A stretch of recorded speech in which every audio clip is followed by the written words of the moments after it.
Contact Entreprise vous présente Libreco.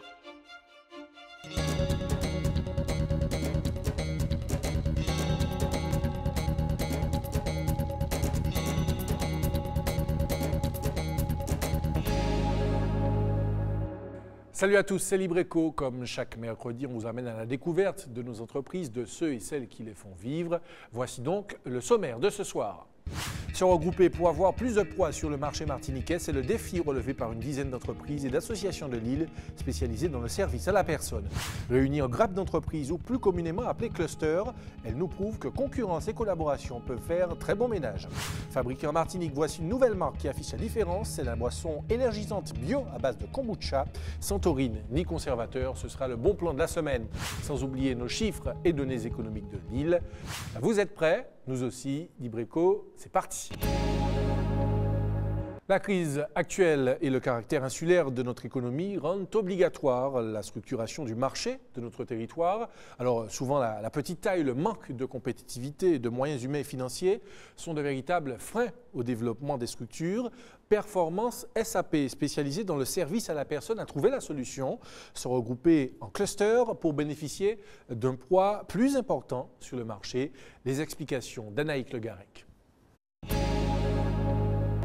Si Gilles Stali prend la peine de monter en haut de la montagne, ce n'est pas pour une promenade de santé. Aujourd'hui, il rend visite à Madame Prudent. Malgré sa bonne humeur et sa pêche légendaire, elle est devenue dépendante et a besoin de l'aide d'une auxiliaire de vie. Gilles, c'est en réalité un chef d'entreprise. Il gère Aide Plus, une entreprise de service à la personne, depuis plus de 17 ans. Il fait partie du cluster Performance SAP depuis 2 ans et nous explique les raisons de cette adhésion. Nous travaillons avec les personnes âgées, personnes handicapées et autres personnes actives, mais nous avons vraiment mis l'accent sur les personnes âgées et handicapées. Madame Prudence est une dame qui a 91 ans. Il y a quelques années que ça, elle était vraiment mal, très mal, mais elle tient parce qu'elle est entourée de sa famille, mais aussi elle est entourée par la structure. Pourquoi adhérer à ce cluster? C'est évident, hein. Seul, ça fait 17 ans, on se bat seul.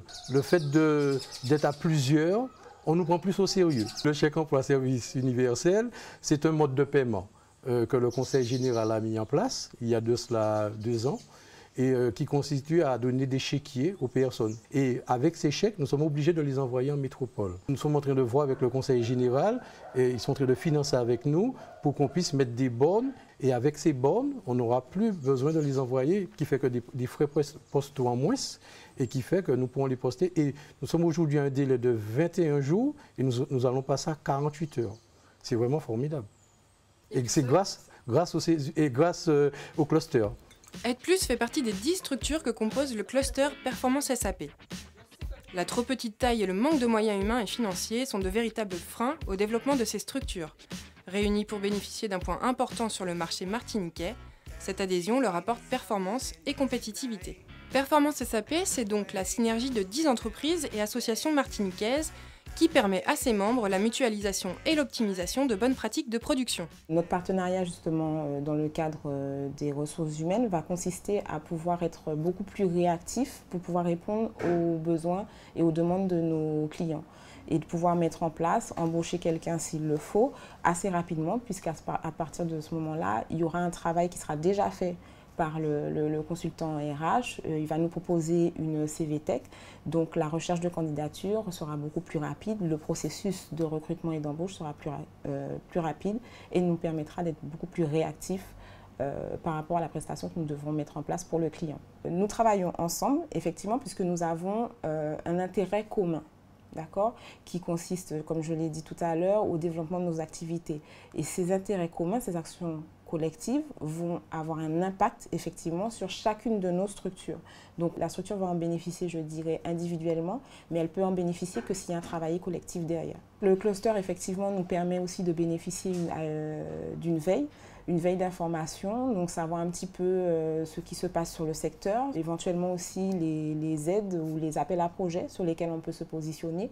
Et effectivement, certains membres du cluster ont pu justement répondre à des appels d'offres, notamment, et puis aussi être informés sur des opportunités de financement et travailler ensemble pour pouvoir monter ces différents dossiers. Plus ils sont nombreux, plus ils sont performants. C'est la logique du cluster. Lilo Service est l'une des entreprises qui candidatent à l'adhésion de ce cluster. Francette Guillaume nous explique pourquoi, selon elle, il est indispensable d'être réunis en réseau et de profiter de cette synergie. Donc quand vous aurez terminé l'entretien des plantes par rapport au gazon, c'est comme d'habitude. Par contre, chez le prochain client, donc il a demandé de bien penser à couvrir la piscine avec la bâche pour que l'herbe ne puisse pas entrer dedans. Et puis donc de tailler les quelques branches qui dépassent de la palissade. Nous adhérons à Performance SAP dans le but de professionnaliser le métier et de démontrer qu'au niveau du service à la personne, en Martinique aussi, nous avons donc la volonté d'accroître ce que nous faisons et de faire connaître 2 fois plus les services à la personne. Le plus souvent, les services à la personne sont méconnus ou alors on pense qu'on fait du ménage ou que la garde de personnes âgées, alors qu'en fait les services à la personne sont très variés. Il nous sera plus facile, donc à partir du moment où nous serons regroupés, donc de faire valoir nos besoins et également tout aussi bien au niveau des formations qui n'existent souvent pas sur le département, où là il faut du financement pour soit faire venir des intervenants extérieurs ou encore faire partir les salariés. Avant la compétitivité, il y a surtout des personnes à satisfaire ayant des besoins bien précis. Performance SAP, ce n'est pas seulement des entreprises qui travaillent ensemble pour mutualiser leurs moyens, c'est avant tout la délivrance de prestations de services de qualité. Et pour parler de ce cluster, cette grappe d'entreprises Performance SAP comme service à la personne, avec nous Madame Sylvie Maréchal, bonsoir. Vous êtes donc la directrice de Noradom Service et donc présidente de Performance SAP. Peut-être d'abord pour qu'on comprenne bien comment est née l'idée de se regrouper en entreprise, comment ces 10 entreprises ont décidé un jour, c'était en 2010, de se regrouper. Bonsoir. En fait, on s'était déjà regroupés dans le cadre de la création d'un syndicat, puisqu'on rencontrait les mêmes problématiques. Et de l'une de ces réunions, on a entendu parler d'un appel à projet de la DATA, donc de la délégation de l'aménagement du territoire. Et on a répondu à cet appel à projet qui consistait à se regrouper en cluster, donc en grappe d'entreprise. Et c'est comme ça qu'est né Performance SAP. Alors, en termes concrets, concrètement, qu'est-ce qui est fait en commun quand on se retrouve dans une grappe d'entreprise, pour qu'on le comprenne bien? Alors, en commun, on met en avant déjà toutes les problématiques qu'on rencontre, les difficultés. Qui sont les mêmes la plus souvent. Qui sont les mêmes puisque nous sommes tous dans le service à la personne. Et on regroupe les entreprises, à la fois les associations aussi. En fait, on est tous dans la même dynamique et on met en place des actions de façon à mutualiser les coûts, que ce soit dans la partie RH, la partie comptabilité. Donc, on est accompagné par des cabinets d'experts et ça permet de mutualiser effectivement tout ce qui est coût. Et mutualiser les moyens. Est-ce que ce sont les principaux avantages finalement? Quel est l'intérêt d'adhérer à une gamme d'entreprises? Si je suis entrepreneur, qu'est-ce qui pourrait m'inciter à rejoindre demain Performance SAP? Je vais prendre un exemple qui est tout simple. Vous êtes entrepreneur, vous rejoignez Performance SAP, vous avez des difficultés à acquérir un logiciel de gestion par exemple. On a des coûts intéressants parce que nous sommes regroupés justement. Donc l'intérêt pour vous, c'est d'adhérer à Performance SAP de façon à pouvoir avoir des facilités de paiement et des coûts intéressants pour l'achat de ce logiciel. Et est-ce qu'en quelque part, vous devenez aussi une force de proposition, peut-être auprès des autorités, auprès des institutions? Oui. On est en contact avec le conseiller général dans le cadre de nos prestations et on a un projet avec eux qui consiste, dans le cadre de l'APA, ils ont mis en place le moyen de paiement qui est sous forme de chèque solidarité.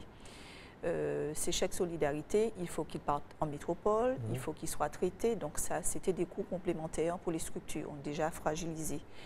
Donc, on a négocié avec le conseiller général et nous sommes en train de travailler avec eux, d'ailleurs je les en remercie, de façon à ce qu'on puisse faire l'acquisition de bornes CESU à la Martinique, ce sera une première, et on pourra ainsi pouvoir déposer nos CESU. Donc des bornes à destination de ceux pour qui vous œuvrez au quotidien, évidemment. Des entreprises. Pour les règlements, exactement. Des entreprises qui sont dans Performance SAP. Des coûts qui n'auraient pas été les mêmes forcément si l'entrepreneur avait effectué la démarche individuelle.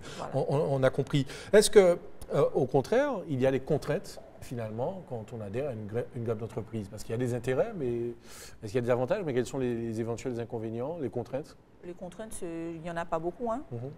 C'est juste investir dans les Se regrouper réunions, entre personnes. voilà, et faire entendre les idées. Bon, quand on est à Performance SAP, dans nos réunions, on est des partenaires, on n'est pas Vous des n'êtes plus concurrents concurrents. du tout. Oui, puisqu'au quotidien, vous êtes concurrents, mais dans le cadre de cette grappe d'entreprise, voilà. vous évoluez ensemble. Alors, 2 chiffres tout de même pour agrémenter cette émission. En termes de nombre de structures, le cluster Performance SAP en phase de démarrage pèse 10% au niveau du secteur d'activité locale. Et puis en termes d'effectifs, alors ça c'est important aussi, Performance SAP représente 30% du secteur, soit 433 employés. On estime actuellement 1500 emplois dans le secteur du service à la personne. Est-ce que ce regroupement au sein de cette grappe d'entreprise vous a aidé, à vous tous, entrepreneurs, à traverser la crise ensemble d'une certaine manière ? On est en train de la traverser ensemble, effectivement. Ça devient un petit peu moins compliqué pour nous, puisqu'on a déjà mis en place nos actions. Comme je vous disais, on est accompagné par un cabinet d'experts au niveau des ressources humaines, au niveau de la comptabilité, au niveau des formations. Donc, ça devient un petit peu moins lourd pour chaque structure qui adhère. Ça illustre bien l'adage « ensemble, on est plus fort », certainement. Alors, être compétitif et performant, c'est nécessaire à la bonne santé d'une entreprise, mais lorsqu'il s'agit du service à la personne, l'humain tient une place de choix. Rencontre avec ces chefs d'entreprise pour qui le bien-être de leurs bénéficiaires reste une priorité. Regardez. Sandra Xavier est gérante de l'ACEP. Aujourd'hui, elle part à la rencontre d'une bénéficiaire avec une de ses collaboratrices. Le but de cette visite, l'évaluation des prestations délivrées par son entreprise. Une visite qui lui tient à cœur, qu'elle juge indispensable dans l'amélioration de la qualité de ses services. Pour pratiquer ce métier, il est quand même indispensable d'avoir certains traits de personnalité comme l'altruisme, en fait, ou l'écoute, l'empathie, mais pas trop, un peu de fermeté quand il faut, de la discrétion, de la fiabilité. Il faut aussi avoir beaucoup de rigueur parce que ce sont des personnes, par exemple, des personnes âgées qui ne peuvent pas toujours contrôler ce qu'on fait, donc il faut vraiment qu'on le fasse comme pour soi. Et je pense qu'avec cela, on arrive à faire une bonne prestation. Dans les services à la personne, l'humain reste vraiment au cœur du métier avec toute sa complexité, sa vulnérabilité, surtout quand on travaille avec du public fragile. Et moi, mon leitmotiv, c'est la qualité des services que CACEP propose à ses clients. Et pour cela, il faut du personnel qualifié, de personnel impliqué dans l'activité, volontaire, qui partage aussi la vision du chef d'entreprise. Parce que bientôt, on sait tous ce qui nous attend avec les problèmes socio-démographiques. La pyramide des âges va s'inverser. Moi-même, je ferai partie des vieux. Donc, il faut déjà commencer à se préparer. Claudia Bourgeois, gérante de Nounou Express, est un des nombreux visages du cluster Performance SAP. Toujours disponible et prête à rendre service à n'importe quelle heure de la journée, elle nous explique ce qui la rend enthousiaste dans son métier. Les qualités essentielles pour effectuer ce métier, donc je pense qu'il faut surtout de la rigueur, donc dans un premier temps, l'amour de ce métier, il faut aimer la communication, il faut aimer pouvoir aller sur place pour analyser les demandes, les besoins, être à l'écoute des personnes qui nous entourent de façon à pouvoir proposer un travail de qualité. Il faut un professionnalisme aussi exacerbé, c'est-à-dire qu'il ne faut pas se dire que bon, on va faire ce métier juste parce qu'on a seulement l'envie, mais il faut un trait de caractère, il faut savoir se donner de sa personne, pouvoir répondre à 4 h du matin pour une garde d'enfants, être là jusqu'à 22 h du soir parce qu'il y a une prestation qui se termine à 22 h et pouvoir être là en situation d'urgence. Ce qui m'anime dans ce métier, qui fait que je le fais et que je compte bien continuer de le faire encore longtemps, c'est toute la partie communication et le retour aussi de nos bénéficiaires, de nos clients qui nous font part de leur satisfaction, le contact aussi avec les employés, de pouvoir les écouter quand elles nous disent, ils nous disent ce qui ne va pas, qu'est-ce qu'il faut améliorer. Toute cette partie-là est vraiment très intéressante. Et puis le fait de pouvoir se déplacer, ça change tout le temps, c'est dynamique, on ne s'endort jamais. Je crois que si je devrais faire autre chose, je ne pourrais vraiment pas. Alors, on l'a vu, on a des chefs d'entreprise très dynamiques qui évoluent au sein de cette grappe d'entreprise.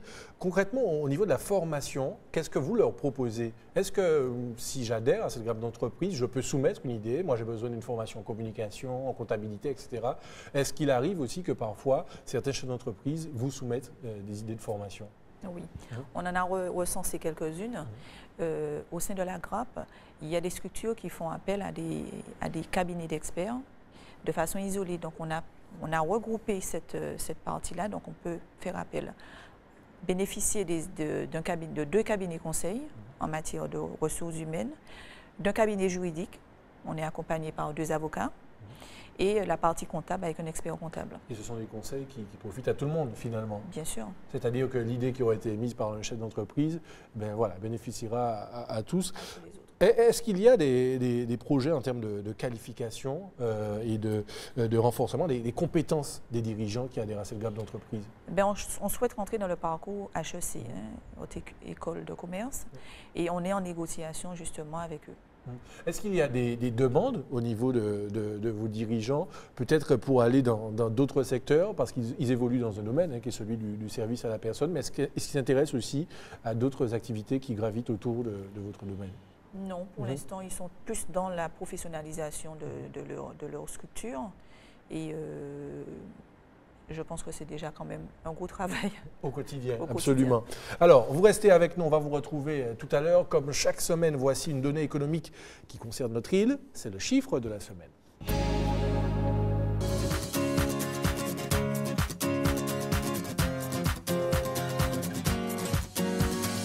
26e sur 26 régions françaises, c'est la place de la Martinique, la dernière de la classe, en matière de performance et de lien social, selon le rapport 2013 de l'Observatoire du dialogue et de l'intelligence sociale. Une étude réalisée sur la base d'objectifs très variés, comme par exemple le PIB par habitant, le taux de chômage, les dépenses de santé, la proportion de bacheliers ou encore le nombre d'entreprises créées, mais aussi sur des critères comme le taux de divorce ou encore de criminalité. Une région peut donc être performante mais moins bien classée en matière de lien social, et inversement, elle peut aussi cumuler les handicaps comme la Martinique, région déséquilibrée à la 26e place derrière les autres DOM. La Guyane, elle, est classée 17e, la Guadeloupe 24e et enfin, juste avant nous, la Réunion 25e sur 26. Les boissons énergisantes ou energy drink, comme on les appelle, sont pointées du doigt pour leur action sur le système cardiovasculaire dû aux nombreuses substances chimiques qu'elles contiennent. Fabriquées en Martinique, voici une nouvelle marque qui affiche sa différence. C'est la nouvelle boisson énergisante bio à base de kombucha, sans taurine ni conservateur. Ronan Bonnec. Livity, c'est un mot qu'utilise la communauté Rasta pour désigner un mode de vie sain, proche de la nature, écologique. On a aussi choisi ce mot parce que c'est une boisson vivante. On peut définir le Livity comme l'essence de la vie. Une nouvelle boisson énergisante locale vient d'arriver sur le marché. Livity, un breuvage bio à base de kombucha aux vertus surprenantes. C'est une culture de micro-organismes qui permet au thé noir de fermenter. Cette fermentation du thé donne une pétillance à la boisson qui permet aussi de créer plein de vitamines à l'intérieur de cette boisson et c'est ces vitamines qui donnent le côté boost. Se booster sans s'exciter ni s'empoisonner, c'est tout l'intérêt d'une boisson énergisante, naturelle et respectueuse de l'organisme. Contrairement aux autres energy drinks à base de jus de monstres mutants, de rhinocéros ou de taureaux. La différence, c'est que la taurine est un excitant. Ça agit au niveau du système nerveux et du système cardiaque, alors que le kombucha, lui, va agir directement au niveau des cellules de l'organisme. Ça va nourrir les cellules de l'organisme avec les vitamines du kombucha. C'est très riche en enzymes, c'est très riche en vitamines. Et du coup, comme les cellules sont directement nourries à la base, c'est tout l'organisme qui va bénéficier des effets du kombucha. Des bienfaits sans un mauvais goût de médicament pour une boisson pétillante et fruitée, alternative idéale au soda trop sucré. Livity a un goût aromatisé aux fruits rouges. Myrtille, groseille, cassis, des arômes 100% naturels qu'on a utilisés pour aromatiser ce kombucha-là. Ce sont des ingrédients bio, on utilise du thé bio, on utilise du sucre de canne bio, des arômes naturels bio. C'est bon, j'aime bien. À la pointe de l'innovation agroalimentaire, Agroa fabrique donc ce kombucha bio martiniquais distribué par Biosphère et décliné en plusieurs produits. Une gamme de kombucha en format 1 litre qui est produite par la société Agroa. Il y a 6 parfums qui existent, donc classique, mangue, fraîche qui est à la verveine et à la badiane, Ruby qui est à base de fruits rouges, Ligne, alors le Ligne fonctionne très bien, il y a une addition de thé vert dedans pour ses effets détoxifiants. Donc les femmes en prennent énormément pour l'effet amincissant que ça procure. Toute une gamme de aussi parfums, donc pour s'adapter un peu au goût de tout le monde, qui sont aussi disponibles comme le Liviti. Disponible dans les stations-service, supermarchés et aussi dans la boutique Biosphère aux 2 avenues des Arawaks à Fort-de-France, où vous trouvez toute une gamme de produits locaux bio et d'articles issus du commerce équitable. On travaille avec une association qui s'appelle Madine Équitable sur la Martinique, qui est là pour promouvoir le commerce équitable. Et on travaille avec toute une gamme qui s'appelle Alter Eco, toute une gamme de produits, chocolat, café, thé, issus du commerce équitable justement, qu'on a en dépôt au magasin. Et même après la date de péremption, la boisson reste consommable car elle se transforme en vinaigre et peut être utilisée à toutes les sauces. Vendu au même prix que les autres energy drinks, Liviti a l'avantage d'être une boisson biologique avec une identité locale qu'exprime son logo inspiré des masques Arawak. Le concept, c'est une boisson énergisante pour tous et qui est saine et qui est aussi dans un esprit festif. C'est pour ça qu'on a choisi le slogan There's Life Inside, pour montrer que c'est une boisson vivante et qui amène aussi de la vie et de la joie dans les foyers. On arrive quasiment à la conclusion de cette émission. On retrouve Madame Sylvie Maréchal. Peut-être un mot de la fin concernant cette grappe d'entreprise. On a bien compris que vous fonctionniez de manière collégiale, générale, oui peut-être, mais surtout collégiale, pour faire avancer vos idées, vos projets en tout cas, dans le secteur du service à la personne. Quelles sont les conditions pour adhérer à cette grappe d'entreprise ? Alors je dirais que vous êtes une entreprise de service à la personne. Vous avez à cœur de professionnaliser votre métier. Chez nous, il n'y a pas de jobber, il n'y a pas de petits professionnels, on est de grands professionnels. Et donc, je vous invite à nous rejoindre dans ce cas-là, si vous êtes impliqués et engagés comme nous. En tout cas, vous affichez la couleur, hein. C'est pas négligeable. Madame Maréchal, merci. Peut-être des projets au sein de ce cluster, de cette grappe d'entreprise. Est-ce qu'il y a des perspectives de développement pour Performance SAP? En fait, comme je disais tout à l'heure, le gros projet, c'était celui d'équiper la Martinique de bornes de lecteurs CESU, emploi solidarité, donc les chèques solidarité du Conseil général de l'APA. Et c'est sur ce projet-là qui est en train d'aboutir. Et j'espère qu'il va quand même voir le jour assez rapidement. Eh bien, en tout cas, bon courage, bon travail. Vous saluerez tous ceux et toutes celles qui adhèrent à cette grappe d'entreprise Performance SAP. Et puis, à très bientôt en tout cas. Libreco est quasiment terminé, mais juste avant, comme chaque semaine, l'actu Contact Entreprise. Jean-Paul Joannel, délégué général de Contact Entreprise, a participé au conseil de la faculté de droit et de sciences économiques de l'Université des Antilles et de la Guyane.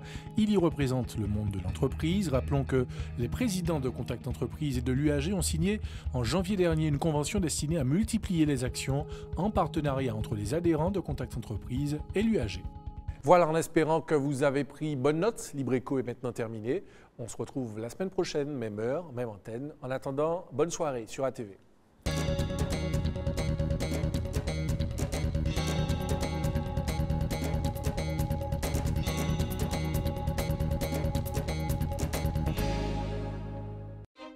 Contact Entreprise vous a présenté Libreco.